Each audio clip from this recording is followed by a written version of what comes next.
1.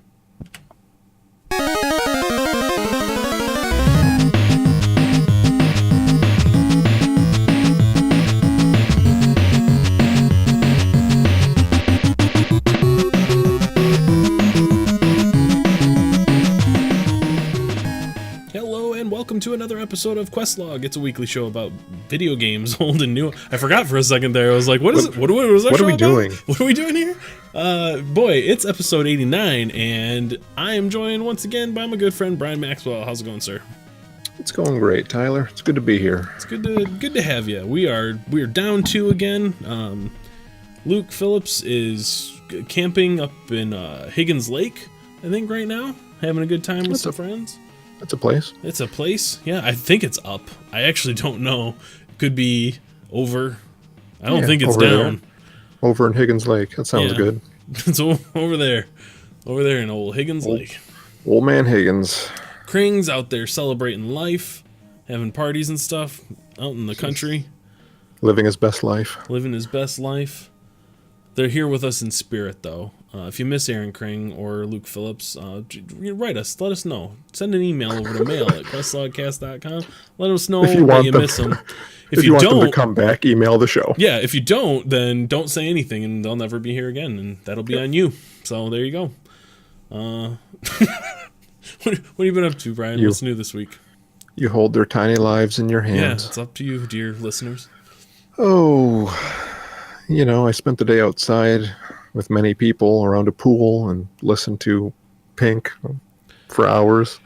That ain't my idea of a Saturday, Brian. That's not how you're supposed to spend a day of rest. It's not okay. It was the same Pink song over and over? Yeah, it was a girl, like 11-year-old girl, had her iPad out there and Pink was playing, and then 10 minutes later I'm like, God damn, Pink's still playing that song. That's a long song. That's a long pop song. Nope. Just on a loop, like theme music for a nightmare. Yep, it's a real Groundhog Day scenario there that I wouldn't wish on anyone. I think I respect, Pink as a person, but I don't want to hear her music. Yeah, no, I'm right there with you. I never want to hear her music, but keep on keeping on. Yeah, Pink lady, get after it. I got to see you real life IRL yesterday. That was kind of cool. Yeah, it's weird. My wife has been sick, so I've been shipping my daughter off to relatives that will watch her to keep her away, to hopefully shield her from, the virus. So yeah, I swung by and we done ripped your computer apart. How's it running, by the way? You're here. Everything seems good. I'm still here. Yeah, we upgraded my processor. It always blows my mind. Like, I think I've got this now. I had to tear mine apart I don't know how many times recently and swap out major components like the motherboard and the processor, and I was like, oh, this is no big deal. Yeah, you're pro now. I got to yours and we opened it up and I'm like, oh Jesus. This one looks different. Yeah, the cooler fan was way different. And we both used to work in Geek Squad years ago. Mm-hmm. Yeah, I haven't worked on a PC in a long time. Yeah, I think you looked over at me at one point and went, these muscles haven't been used in a very long time. Yeah. Yeah, for me, when I did that for work, the last thing I want to do when I come home is to give a shit about anything with how my PC runs. Yeah. Yeah, I hear you. I'm like that most of the time, too. So yeah, we got it done, though. We did. With little swearing and minimal casualties. So yeah, we figured it out. Yeah, it's good.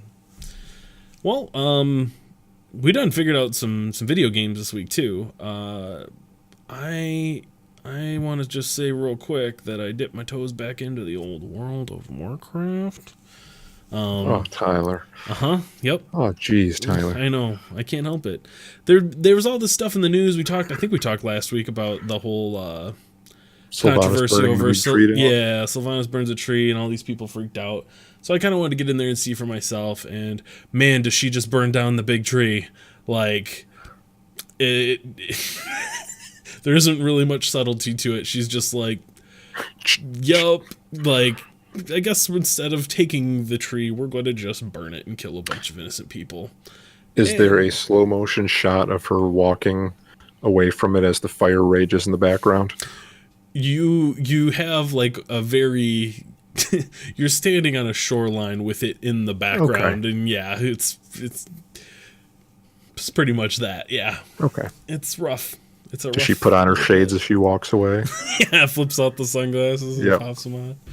Deal with it. Yeah, I don't know. I think everything that people were feeling about, like, this ain't my horde, man. Like, we're supposed to be the blood and honor guys, not the kill all the innocent people, you know? So, it feels like they're going to address that. There's a character who's trying to keep that part of the horde alive. And oh, you mean they're not just going to make, you know, one of the factions just the bad guys forever now? They didn't just decide to do that. They kind of already did that, like, back in Mists of Pandaria. Like, the horde leader became the end boss, and there was a literal siege of Orgrimmar was the final raid where both factions team up to take down the rogue leader of the horde, you know? Yeah. So it feels kind of like they can't really do exactly that again, but... You think they have a plan, though? I trust that they have a plan, yeah. There was an interview that Scott Johnson did with Chris Metzen. I was going to put this in the news section, but we might as well just talk about it now. Where they kind of talk about that whole part of the gaming nerd culture, you know? The ugly, shitty part? The ugly, shitty part, the toxic part, the part that makes us, you know, scream at the people who create the things that we love because they didn't come out the way that we wanted. And he had a really, really good perspective on it. Like, I've heard other creators talk about this stuff in a way that isn't maybe so eloquent or generous. We've heard Dan Harmon talk about it. Yeah. It really turns into, like, fuck those people. Fuck most people. I don't think... Chris has got a very different take on it. He was talking about how it's very clear that all of this comes from a place of passion and love, and, you know, people don't feel those things for no reason. Right. They feel a connection to the art. But, right. You wouldn't tell me to kill myself if you didn't care about the thing I'm making. Right. Yes. So there's that element of it, but he's talking about how it's like there's this... We all kind of do that. You go to see a movie and it's like, man, that was great, but that middle part could have been a lot better if they did this instead. Like, as geeks and nerds, that's kind of a thing we do. We kind of try to write fan fiction or recreate storylines or guess about what's coming next, and, you know, kind of pour over those things. I just saw the Battle of the Five Armies, and I'm going to write Peter Jackson a strongly worded letter. I almost did. I would have stopped short of, you know, threatening his life, but I wanted to be like, boy, do I have some ideas that I would like to share. Yeah, I have a few little pointers I think I could give you. But I didn't. But some people do, and it's like there's just a line where empathy needs to come into play at some point and prevent you from, you know, lashing out at human beings that are just doing a thing that they love too. So it was a cool interview. I recommend checking it out. It's up on SoundCloud. You can get it wherever, you know, podcasts are served. But yeah, it's over at the Frog Pants Network. Just check out, go to frogpants.com and check that out. It's definitely worth a listen. It's about an hour. And they talk about all kinds of stuff. Chris Metzen's a cool dude. Like, he retired from Blizzard, I think just shy of 2 years ago now. And he did another interview with Scott back then and was super candid about, like, mental health issues that he was going through and anxiety and, like, real shit that he was dealing with. And he's a dude that, I mean, like, he was at the top of the top as far as you can go in the gaming industry, you know, working for, like, the most premier developer that you can imagine with one of the best jobs. He was, like, the head of all these different creative departments. He had to do all kinds of shit. And he just walked away from it because he was still so stressed out and it was affecting his family. And I can understand that. Yeah, it was really cool. And it was just kind of like one of those moments where he's like, I've got the money, I can do this. I don't ever have to work again. And he just decided to do that instead of burning out, which I think is really admirable. That's cool. I can appreciate when people are transparent and authentic. And it was good. And this interview touched on a little bit of that stuff. He was talking about just kind of how life has been since then. And yeah, very cool. Very cool dude. And to bring it back to Warcraft, he was mentioning, like, he feels the same thing too. Like, he's in there the same thing. Like, no, we can't do this. She's got to go. Like, we got to stop this. As somebody who used to write characters that, were the blood and thunder orcs and stuff, he's feeling the same way. But he was talking about how you just kind of have to trust that these people have a bigger picture in mind, and that they're, maybe the most obvious thing to you, which is like, oh my God, they're just making Garrosh 2.0. Maybe there's a reason why that feels so obvious, and it's not that clear cut. I'm sure you're not the first person who thought that. Right. I'm sure that came up in a meeting. Yeah. I'm pretty sure they probably know that that's what it looks like. So, yeah, just strap in. I'm gonna be excited to see how this expansion plays out. I got back in and did all the pre-patch stuff. It's kind of a bummer. Like you during Legion, you get this artifact weapon, or weapons plural, and they're like the most powerful thing in the world. And spoiler alert, like they all have to be sacrificed in order to deal with this, giant threat, and kind of heal the world in a sense. They draw the power out of them, so they become kind of worthless trash going into the next expansion. Like, I think the item level on them is still high enough to where you can use it, but it'll get replaced soon. And it's the first time they've actually given like an in-game reason why that happens. Like, before it was just like, well, it's just like, look, we got to fix it. This is out of hand. Yeah, and in every other expansion, it's always been like that. You kill Arthas and get this sweet axe that's better than anything in the game, and then Cataclysm comes out and you kill a boar in the new zone, and it drops a sword that's better than that, and you're just like, well, fuck it, I guess throw that thing in the bank and never use it again. No, I got this thing now, so now at least there's a reason why that's happening. That boar could have taken down Arthas. Yeah, we just needed to send old Poggers, or whatever his name is, in there. Oh, Poggers, you're right. There you go. That's that'll be a callback later. I remember Hogger. Yeah, there you go, Hogger. That's another one. Anyway, WoW's cool, and strap in because I'm gonna be talking about it probably a lot.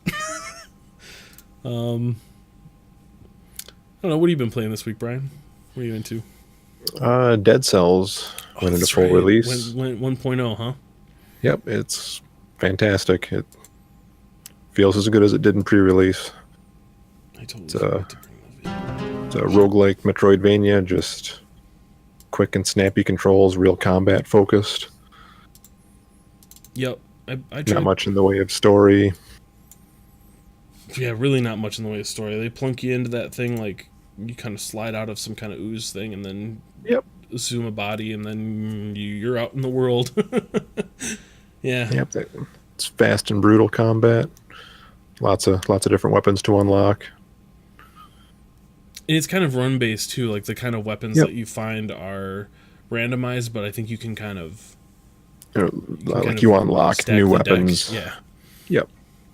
That's cool. I like the weapon names. Good old wooden shield. That's pretty good. It's got kind of a cornball sense of humor. Yeah, the action's the thing there. It is good at that. It definitely feels very very tight, very real snappy. Polished. Yep. Yeah, I got to give that some more time one of these days. I thought I heard about it coming to the Switch. Yep, I think it's out on Switch. Oh, okay. Yeah, that might be another good place for that. I struggled for a little bit once I finished Hollow Knight, 107%ed it.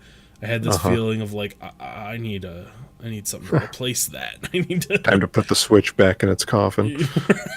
Right. And I had been playing Breath of the Wild again a little bit, like kicking that around, but just I'm never really doing anything in there, just running around and killing stuff. And Dead Souls that only get you so far. Dead Souls is real good. Yeah, that might be a candidate for a good replacement there. Yeah. I've also been back into Heroes of the Storm. I've kind of been bitten by that bug again. Yeah, hell yeah. I got been enjoying that. Last week we had a series of real good games where it's just like, oh, looks like we win again. We can do no wrong. We just can't stop winning. Yep. And that always comes crashing back down to earth, and it did this week. We had a night where we played probably 4 or 5 games and just Every one of them a loss. Lost everyone. I think it was only 3 or 4, but yeah, it was enough for me. It felt like a lot. Felt like 5, yeah. Yeah.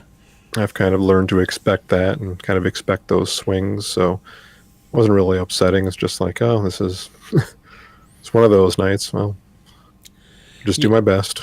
It's funny to go through all this again because we had always, when we first started playing, we didn't even touch any of the ranked modes or the draft modes or anything like that. But you get to a point where the quick match thing, like it's literally trying to make a quick match. It's trying to get people in, so you lock in the hero you want to play, and it does the best to make a team out of that, but it isn't always pretty. Its best isn't very good sometimes. We had a few matches where like it was just weird matchups, and we clearly lost because just the teams weren't, like, it wasn't a balanced fight. Balanced at all. Yeah, they had a warrior that could tank some damage, and we didn't have anything, or something to that effect, something similar to that, and it was. Those don't feel good, so after about 3 of those, there's that little knob that starts turning that's like, just start drafting. Let's go to draft. Yeah, we might start heading that way. Yeah. There's some part of my brain that always is like, well, you're taking it way more seriously now if you do that. If you step over to that threshold, it's like, I don't know. That's why Kael'thas is my most played hero, because when we started playing unranked and Hero League and stuff like that, I play him a lot because he's a powerful pick, and I'm pretty good with him, and I'm not necessarily doing what I want to be doing, though.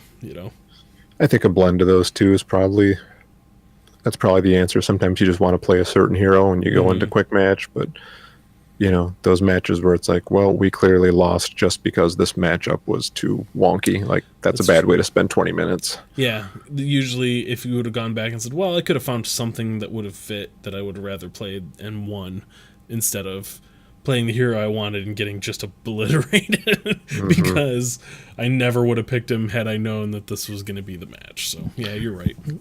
Yeah, I've been playing Anna a lot. She's different. I like her, but I'm something like, I don't know, 2-7 with her. It's not good. She's a real weird healer. Yeah, one of the newish guys. Shit. I just call him the weird spider tank guy. What's Phoenix? Phoenix, yeah, with an F. Yeah, Starcraft dude, yeah. Protoss. Yeah, he's a Protoss that got just stuffed into a Dragoon tank thing. Very good. And he's pretty neat. I thought I was going to hate him because he looks really stupid, but he's kind of fun. He has this like little spinny laser thing he does, and I don't know. Yeah, he's got a little teleport, and he's different types of basic attacks. He's made of paper, which is a little weird because whenever I see like it's like a little metal tank, you'd think like, oh, that thing's gonna just take a beating, but no, he's not. He's a glass cannon for sure. But yeah, I don't know. It's cool to be back into the game. It's cool to have another thing that we can have some new heroes to learn. Yeah. Yeah, that's always the advantage that we had, is we were so into it and we had all the heroes, and it was like I've played every hero in this game. I know how they work, at least enough to fight against them, and yeah, we're a little behind now. A little behind now. There's like even 5 or 6 I think that I don't have now. Even the ones we know, some of them got reworked. So like, I'm gonna play good old Tyrael again. Boy, that'll be fun. That was a rough night. That was the night we lost. That was that night. I was like, fuck it, I'm just gonna play Tyrael and everything will be right in the world. And then I was like, they changed every one of his talents. Oh no, I don't know how to play Tyrael now. Yeah, that was weird, but yeah, it's good. It's good to get back in there. Yeah, I played just a little bit of the Sea of Thieves, Brian. Okay. They got that new update. You're fighting skeleton ships. I really haven't played much this week, actually. It was, I think, last Saturday. Cursed Sails. The Cursed Sails, yeah. I got all my things done. They had like a little time limited thing that was going on in each region. So it was like these battles take place from 12 to 4 p.m., let's say. And then at 4 p.m. switches, goes to a different area of the map, and then that's where the skeleton ships are going to spawn for the next 4-hour block. that was making it tough because like one of those 4 hour blocks was between 4 a.m. and 8 a.m. or 4 p.m. and 8 p.m., which is pretty much a dead zone for gaming for me. Right. And then one night I just stayed up until 4 a.m.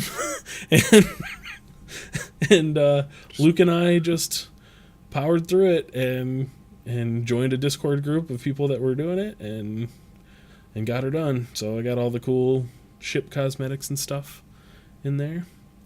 The downside is like I could go back and do all of those again this week because they have new crews that have like different cursed cannonballs now that you can go fight, but there isn't like the reward is more of the doubloons, which are like that secondary currency that you can use to buy levels and unique cosmetics and stuff.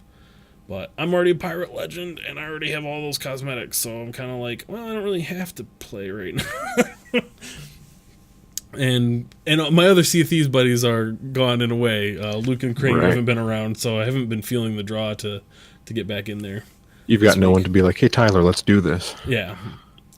So it's not a great game to play by yourself either. Like, sometimes I'm in the mood to go in there and just like, hey, I'll play with some new players or play with some random people and see if I can help them out or whatever. But it's got to be the right kind of night, and I don't know, just haven't been feeling it. So the event was cool. I'm into it, but not really feeling the need to go in there and play the new. Not going to do it again and again. A whole lot more, yeah. Not until the crew's back anyway.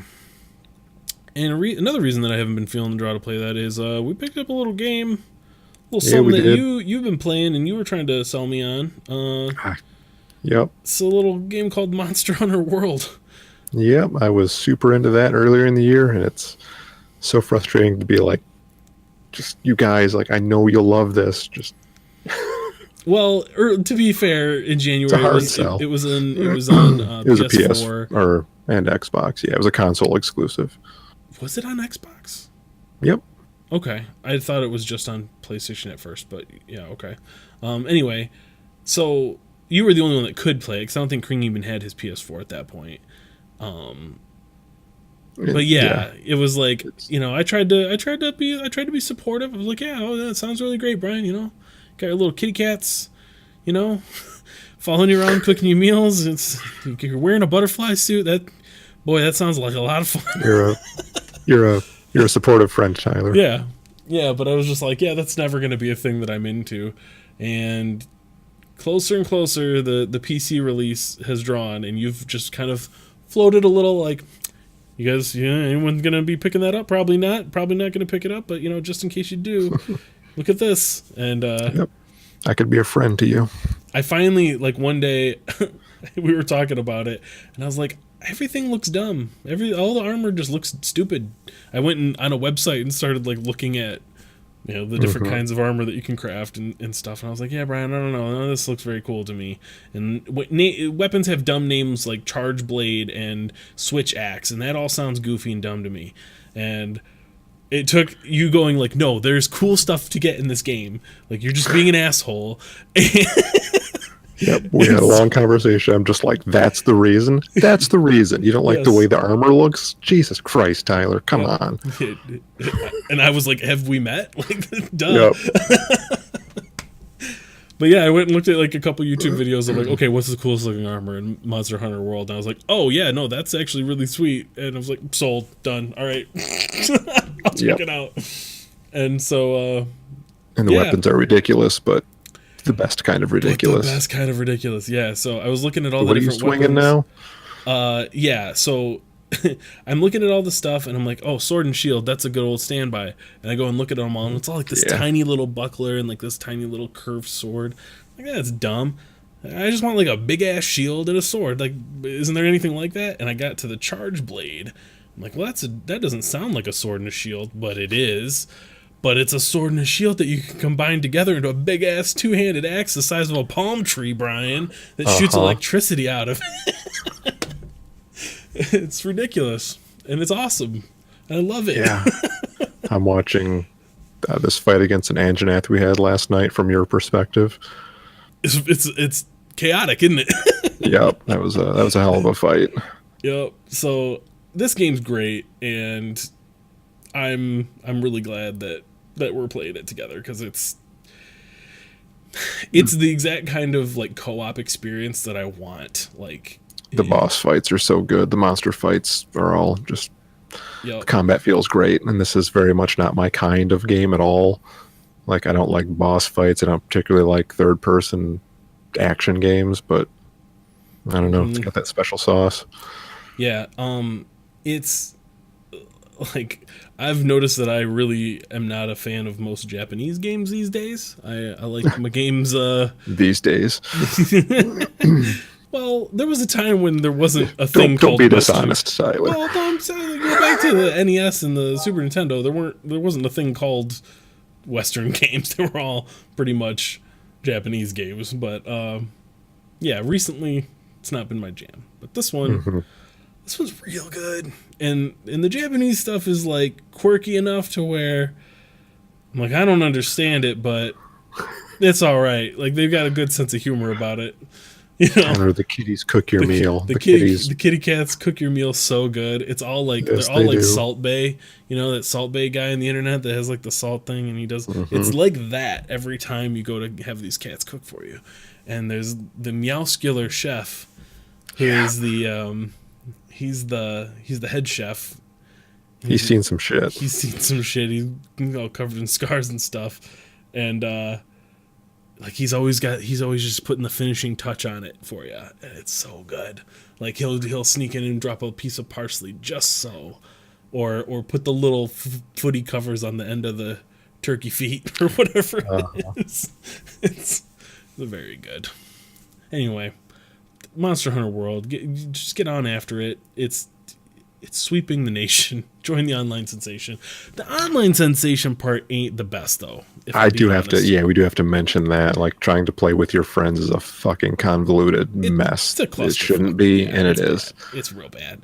Like, anytime there's a cutscene, like a story cutscene that you have to see, you can't join another player if they haven't seen it yet. You have to both have seen it. So during the story parts, we both have to go start that quest separately, get to the point where there's no more cutscenes, and the game tells you can now ask for help, and then we have to quit out and then join back up and start that quest over. It's bad. It's really bad. But the good news is that's a small totally part of the worth game. It, but it's worth it, and that's a small part of the game too. So it's not like like, I feel like we'll get through that part fairly soon. you know, it might. People online are saying that that's like maybe 15 or 20% of the whole experience. So yeah, the end of that Anjanath fight. That was great. It was hectic. It didn't. You thought you were dead. You thought you died. We got knocked out twice, I think, during the fight. I can't remember. I think each of us had used up one of the cart rides or whatever. And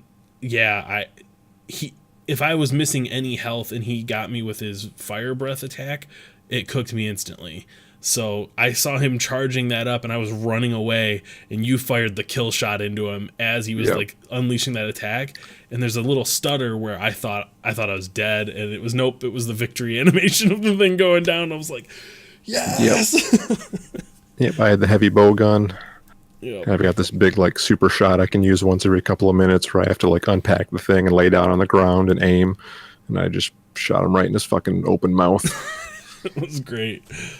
That's real good. But yeah, I'm really digging it. There's a ton of systems. There's a ton of stuff I don't understand yet about armor bonuses and a lot of the crafting materials and things like that. But the good news is, like, it's accessible enough to where you can go in and practice with a weapon and get decent with it and kill big monsters. You know, we're in there getting it done. So yep, and all that extra stuff is there whenever you want to come around to it. Yep. Yeah, it's a good game. It's a good one of those. There's still a lot of there's some optimization that could happen too on the PC side. It doesn't run great for how it looks. Like, and I think they've said that they're working on trying to get some patches out to address some of that stuff. But yeah, overall, I'm really having fun with it. Yeah, you've been like jumping down on top of the monsters and riding them, and that seems to be my thing. Yeah. Bull riding a T-Rex. Yep. Yep, you just stab a knife into its neck a bunch of times until you can then charge up your giant axe that starts spinning like a chainsaw on the end and drive it into the thing's head. I remember at one point I did that. I like rode it all the way to the end and got to pull off that super move or whatever. And I was just like, did that look as cool as it did on your end as it did on my end? Because you were just like, yup. Yep. Smack that big axe into the dinosaur's head and knock him unconscious. It was good. Get all of his jerky. You gotta get all of his jerky. Yep. Monster Hunter World. Who would have thought? Hey, speaking of, it's a good time to probably get into a little bit of the old news here. Let's do that.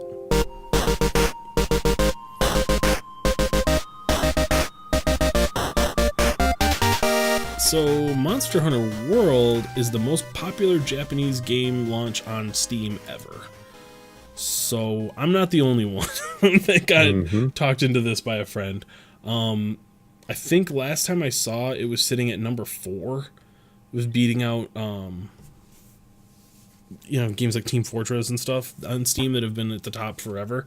So it's setting records for most concurrent players, and I think Dark Souls 3 was the last Japanese game that was the highest. It was something like 129,000, and this has nearly doubled that.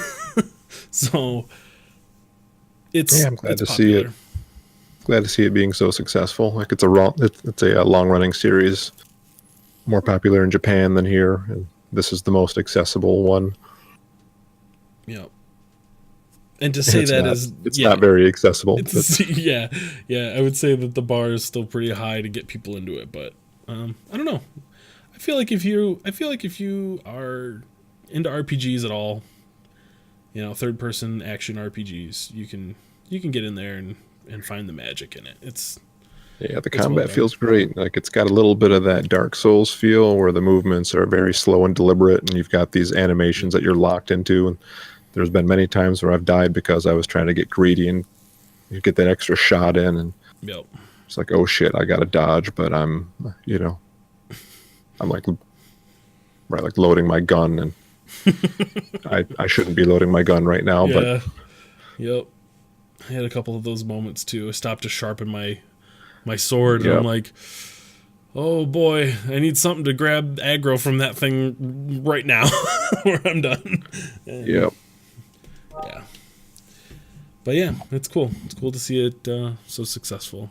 Hey, this one kind of sucks. It's a Kotaku article about Emu Paradise, EMU. I don't know. MU Paradise. I don't know. MU. Sure. It's a ROM site that's been around for almost goddamn 20 years, 18 years now. Is going to stop posting ROMs because Nintendo started threatening legal action against them. It wasn't against them; it was against another site. But oh, really? Okay. I think they could kind of see, that smoke on the horizon. They're like, we can't afford to go to court with Nintendo. Right. Yep.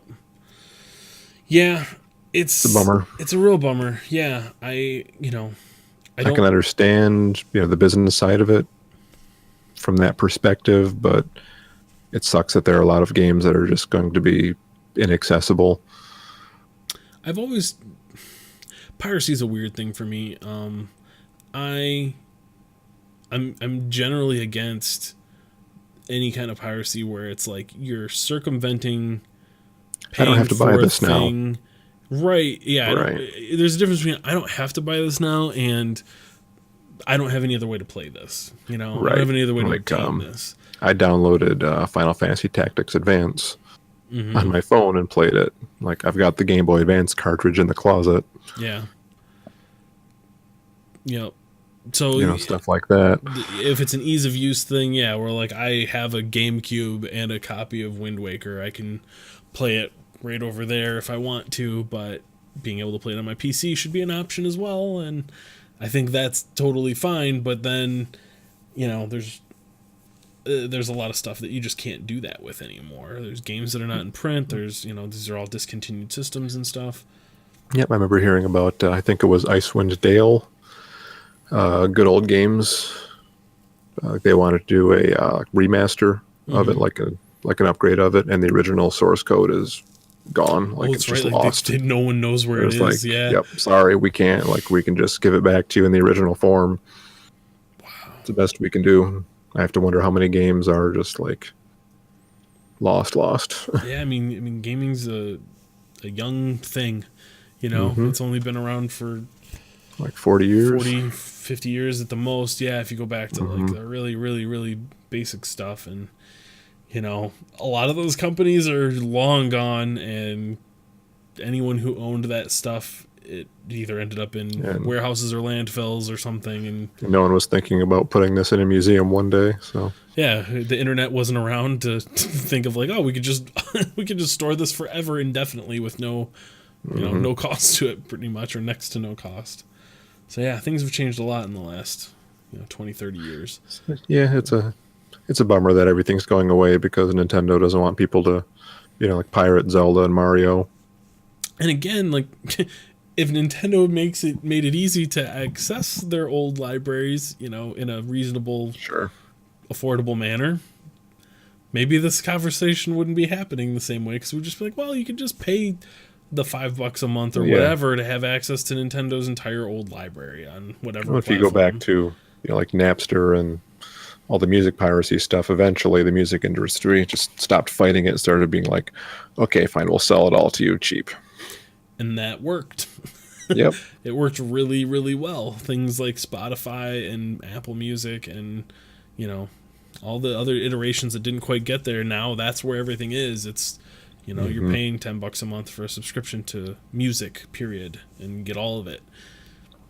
I think a thing like that could make sense for, especially at least the older games, the stuff that you can, you can run on a computer or on a phone or most devices. Yeah, that you can't sell. You can't sell, you're not going to sell Zelda 2 for $25 to anyone. You're not going to sell, Super Mario Brothers 3 to anyone anytime soon. So yeah, it just they need to work out something. Maybe this is a sign that they are. Maybe there's a sign that Nintendo is working on something and they don't want this to be the alternative, but it would be nice to see some kind of sign of that first before this kind of stuff cropped up. So I still feel like this is a pretty small percentage of the population of their customer base that's going to be using emulators and ROMs. I mean, Nintendo customers are insanely loyal.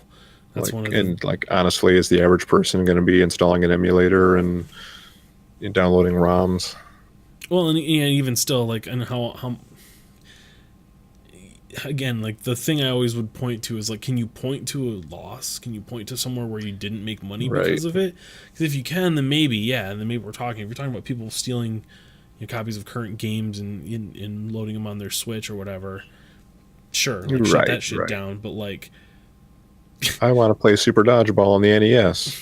Can you give it to me? Yeah. No? If I wave $2.50 in front of the screen somehow, is there a way for you to serve that to me? No, then get off my lawn. Yep. I feel like that's kind of where I'm at with it. But we'll see. We'll see what happens. We got a first look at Red Dead Redemption 2's gameplay. They released Rockstar has these weird trailers where it's like, it sounds like a sales pitch. It's like, yep. There's a woman who's they did the features. They did the same exact thing for Grand Theft Auto 5, and it was like I was being sold a retirement community or something. Right. They were talking about all the activities that you can do. In Look Los at the Santos vistas. Look at the majesty. Yeah, they're kind of doing the same thing here. But God, I believe there are horse balls again. Yeah, you got them. I'm pretty sure I saw some stills. They were like, "Yep, it's someone's job to make sure the horse testicles are animated in a realistic way," and they nailed it. We got a shout out to. I got to get a hold of my brother-in-law Zach again and see if he knows who's responsible for that. Right. Get me in touch with the horse balls guy. Yeah. I want to shake his hand. I'd love to see the kind of things that he had to do. Weird shit that's on his phone. Yep. It's research, guys. I swear to God, it's just for research. We all got jobs to do, all right? Yeah, Red Dead 2 looks great. Like, just the visual fidelity in this game looks amazing. The animations are great. Rockstar always does an awesome job with that stuff, but this looks out of this world. I'm really, really, really salty that it's not coming out on PC at launch, because Red Dead Redemption is one of my favorite games of all time. So I just gotta sit back and twiddle my thumbs. I'm sure it will get there eventually. So. It'll be worth whenever you do come to it. That's the thing I keep telling myself, is the Grand Theft Auto 5 release on PC was awesome. Like, they put a lot of extra stuff into that. There was a first-person mode that wasn't on the other consoles at release. The GTA Online stuff was all like way more fleshed out, and so I'm hoping that this game gets the same treatment, because I want to be a cowboy real bad. Yeah. This is another example of one of those genres that I didn't care at all about. Like, I wasn't a Western guy before. You're kind of still not. I'm still kind of not, but for a minute there after I played this game, I was checking out Westerns and stuff. I was like all in on it. So there's a part of that fantasy of just, you know, like the frontier and, you know, these rough, tough outdoorsman guys hanging out around a campfire, and, you know. Yeah, great game's a great game. It can transcend the genres for me. That's why I'll play a first-person shooter every now and again. Like, Doom's not my thing at all, but if everyone universally loves it, I'll give it a whirl. It kind of makes the subject, the paint, the coat of paint that it's got on it, it gives it a new light when it's wrapped around a game that's really, really good. And that's what happened. I was like, oh, okay, this stuff is kind of badass. Like, they can make that compelling. There was a time, Brian, where I didn't think Vikings were that cool, if you can believe that. Wow. Yeah, I was much more of like a, medieval knights and, shiny armor and stuff, and like, I can't remember what it was, but eventually something turned me on to like the whole, like these dudes with beards and axes and shit are real cool. So, I try to keep an open mind. We had the samurai talk last night. There's a potential there. Yeah. There might be something out there that eventually the whole like honor and loyalty and a moral code and swords. And swords. Yeah, yep. It's all there. Just so the blade's a little curved. yeah. We could get around that with the right game around it, I'm sure. Anyway, that's coming. Get it soon. Isn't it this month? October, I think. Oh, October. So Last I heard. A couple months still. Yeah. Yeah, it looks real good. If you got a PS4 and Xbox One, I'm jealous of you, because this looks real cool. But wait, you have an Xbox One. Can we not do that again? I don't. I basically don't. I have a... Kring's not here. What do you want me to do? Tyler, you do have an Xbox One. I know. I just don't ever want to use it, okay? I'm trying not to be that guy, but I am that guy. I don't want to use it. It's in an inconvenient place. It's a Netflix machine. It's logistics. Yeah. Yeah, I know. Someday, maybe. Hey, Bethesda almost kind of sort of blocked used game sales, but then again, not really. I think that's how I have to set that up. Extra. Yeah, this was a much more tantalizing headline before the parenthetical update happened. Right, what the fuck, Bethesda? Some guy's trying to sell one of your games, and you go knock on his door and tell him to stop it. Yeah. So there was a seller on Amazon Marketplace who had a copy of The Evil Within 2, unopened, still factory sealed, that he was selling as new, and he received I don't know what the word would be, a takedown notice, a legal cease and desist. A stop it notice. Yeah. Hey, knock that off because our dogs are barking at you, kind of thing, from Bethesda. And, originally the headline came out that they were trying to block the sale of secondhand games.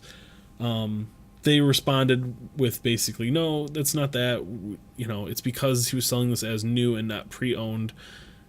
Right, and it's basically like, we can't vouch for this guy. How do we know he didn't open it? How do we know what's in the case? Right, we didn't deliver to him. He's not one of our authorized resellers. It's, they frequently try to put a stop to that kind of stuff wherever it crops up, so that, their product isn't being misrepresented, that's within their right to do. So, yeah this turned from like geez, Bethesda's really really crawling up their own ass here into like, oh no, they're just covering their ass. So yeah, it's fine.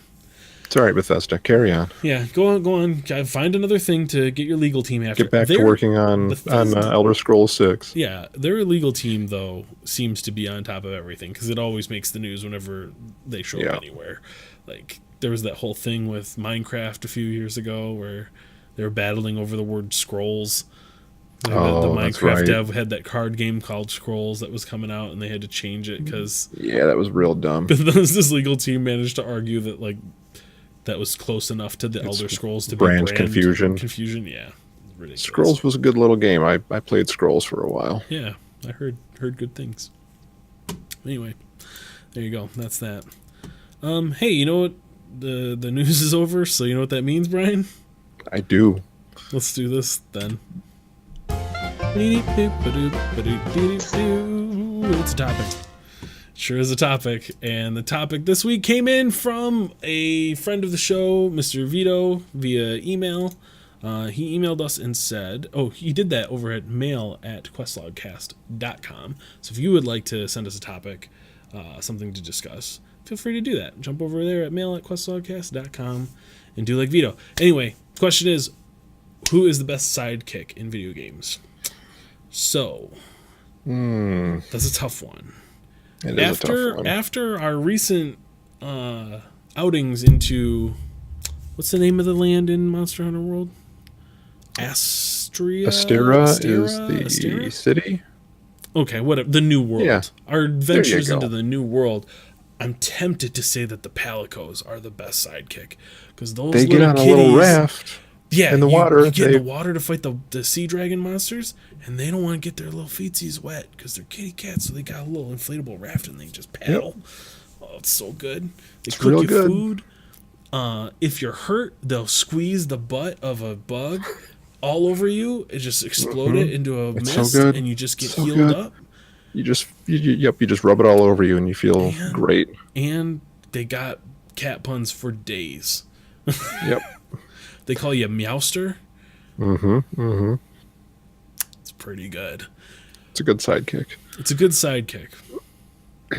I'll put that one up there for consideration. But I think there's other ones. What do you got, Brian? What are you thinking? I don't know if it counts as a sidekick, but my favorite is probably one of your party members from Planescape Torment. Okay. Dakon. He's a Githzeri who has like a living sword that gets, stronger or weaker based on basically how he's doing, like what his mental state is. Okay. A real like philosophical, dude. Yeah. I was a big fan of Dakon. Yep. Dakon. Did the sword have a name? I don't think it did. It's a living sword. How do you not have a name for your living sword? Okay. I think they all had living swords. Oh. It wasn't like, I gotta give Planescape Torment another one. I'm into that. I'm into the living sword thing. Luke had a couple of good ones too that I thought of, but I knew he would say what he said, and I think he said GLaDOS from Portal 2, which that's valid. That scans. There is a moment where she becomes a sidekick, and that is one of the best moments. I'm a potato. Yep. Yep. And the other one was Elizabeth from BioShock Infinite, which again I knew he would go right there. Yeah, because he loves that game, and she's a real cool sidekick. So. She is. She's great, but I gotta throw my boy Atreus a bone because Atreus in 2018's God of War is fucking great. Yeah, boy, aka boy. He's great for what he provides. He's like, playing that game is kind of like playing two characters because you can control him a little bit, but he's also doing his own thing quite a bit. There's the boy button you press to have him like shoot stuff, and it works great. It just feels like you're controlling two characters at the same time, and they're just in perfect synchrony. So it's great.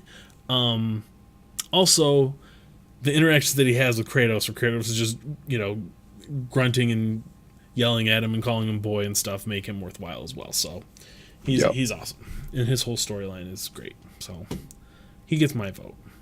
Anyway, Hey, you know what though? Tell us who you think your favorite sidekick is. You can get us all kinds of places. What about, what's the one, the Link one, Tingle? The Link one, Tingle is not again, a sidekick. Kring's not here. Fuck you, Brian. Tingle is not a sidekick. He is a I'm nuisance. He is two jobs here. He is a menace to society. He's an enemy of the people. He is a thing that should not be.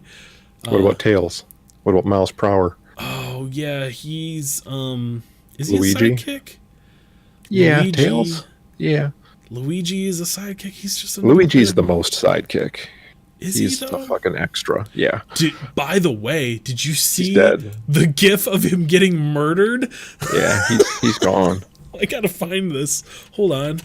Luigi R.I.P. Death fucking like steals his soul. There was a Nintendo Direct, and they had this thing where they were showing like a clip from Castlevania, I guess, like how it was going to be integrated into Smash Brothers, and Luigi is shitting himself in terror. Like it just shows a close up of his face, and his eyes go white, and then literally roll back into the back of his head. He passes out from fear, and then the Grim Reaper slices him in half and tears his fucking soul out in one cleaving motion.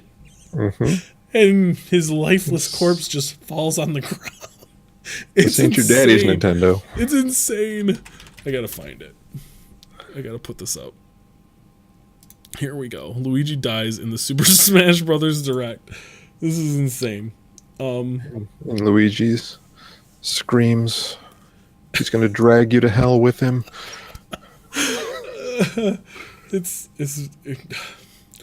Nintendo, just keep it weird always. Please don't ever change. I mean, change a little bit. Like, don't be Nazis about, about ROMs and stuff. But don't ever change this shit, because I couldn't believe that this happened. They had to actually tweet out. So many people were responding with like, "Oh my god, Nintendo just literally killed Luigi." They had to tweet that he's okay. Who hired him for this job? Luigi's perpetually terrified. Like, who sent him with a Ghostbuster pack into a haunted castle? You never played Luigi's Mansion? He's not the man for the job. No, I didn't. It's a pretty funny thing, but Jesus Christ. Does he get his soul torn from him in that one too? So. I think ghosts are just around. Jesus. Okay, this video is cut together by someone else who has some pretty funny clips added in here too. But yeah, fucking hacked him with a scythe. Yeah, just tore his soul straight out.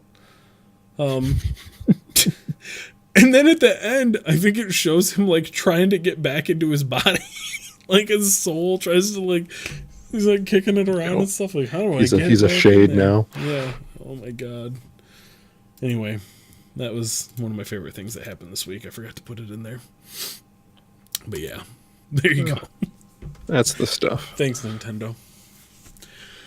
Oh, man. Well, I think that's going to do it for the show here, guys. If you want to send us an awesome topic to discuss on the show, you can do that over at mail@questlogcast.com. You can send them to us on Twitter @questlogcast.